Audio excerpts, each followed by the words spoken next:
Oh, hai teman-teman, Alvin Masli di sini. Senang sekali ingin berbagi, ya. Holistik, pemikiran holistik. Apa sih pemikiran holistik? Saya tidak kebetulan saya pengajar yoga. Saya masih belajar sampai saat ini.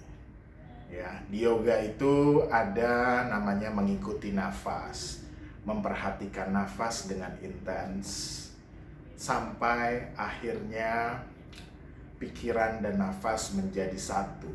Itu yang kalau orang bilang itu be in the present. Jadi nafas kita ini di tengah. Kalau di tengah berarti tidak ada kanan, tidak ada kiri.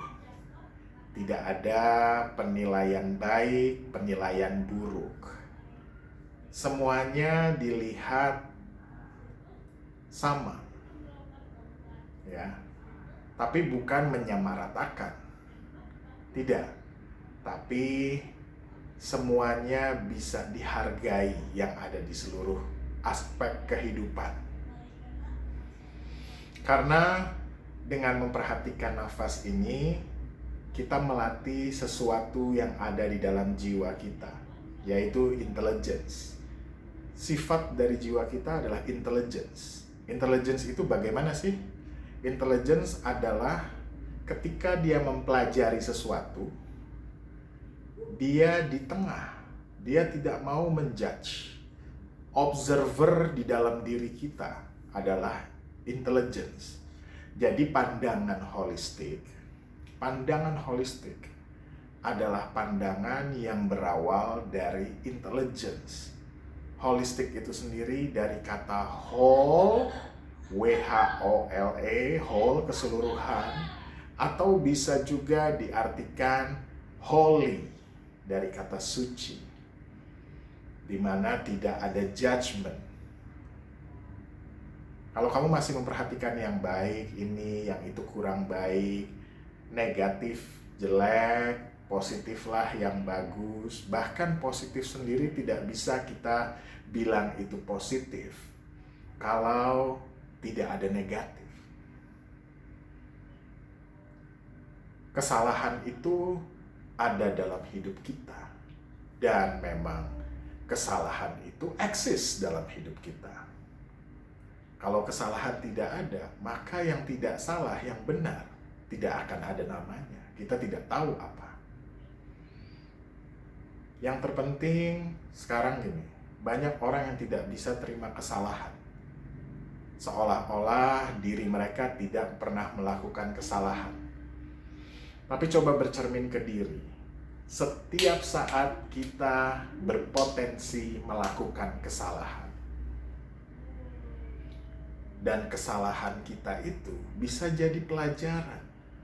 Banyak sekali orang, banyak sekali momen, banyak sekali orang yang menjadi lebih dewasa jiwanya karena belajar dari kesalahan. Karena kesalahan adalah pengalaman pribadi, bukan belajar dari kesalahan orang lain. Kadang-kadang kita sudah tahu itu tidak baik, tapi kita melakukan juga, barulah kita mengerti. Kedewasaan jiwa, setiap orang punya hak untuk menjadi lebih dewasa jiwanya. Dan kalau kita mau remove kesalahan dari kehidupan kita, tidak bisa. Tidak bisa. Sama seperti orang mau remove kematian dari kehidupan. Ya nggak bisa. Hidup itu sendiri nggak ada kalau nggak ada kematian. Hanya karena orang merasa takut, terlalu overthinking, lebih menggunakan intellectual mind dibandingkan intelligence. Intellectual mind adalah produk dari pikiran kita yang selalu menjudgment, selalu benar salah, positif lebih baik daripada negatif, negatif harusnya dibuang dari kehidupan kita, kesalahan harusnya dibuang dari kehidupan kita, ya. Yang terpenting bukan kesalahannya, yang terpenting setelah terjadi kesalahan, apa yang saya bisa belajar dari kesalahan ini. Itulah yang membuat kita dewasa secara spiritual, membuat jiwa kita lebih dewasa. Melakukan kesalahan, setiap orang punya hak melakukan kesalahan. Bahkan dari cerita kuno, Nabi Adam pun cerita pertama adalah suatu kesalahan. Jadi kesalahan sesuatu yang wajar. Tapi saya bicara begini, bukan berarti saya menganjurkan kamu untuk hidup asal-asalan. No. Tapi bagaimana setelah kesalahan itu terjadi? And then what's next?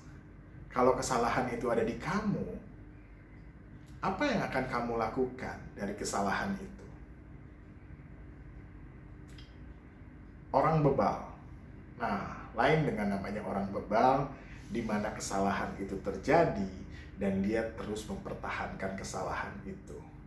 Dan ketika dia sadar, dia tetap tidak mau peduli dan dia terus melatih dirinya ignorant. Jadi beda ya, antara yang melakukan kesalahan lalu tidak belajar dari kesalahan itu dan yang belajar. Dan di sini maksudnya adalah di mana kita menerima seluruh aspek dalam hidup yang tadi saya bicarakan. Di yoga memperhatikan nafas, nafas kamu ada di tengah, tidak kanan, tidak kiri. Disitulah kamu mengetahui pandangan secara holistik itu, secara keseluruhan itu, dan menerima segala sesuatu, segala aspek dalam hidup. Yes, itu aja sharing dari saya. Thank you so much. Namaste.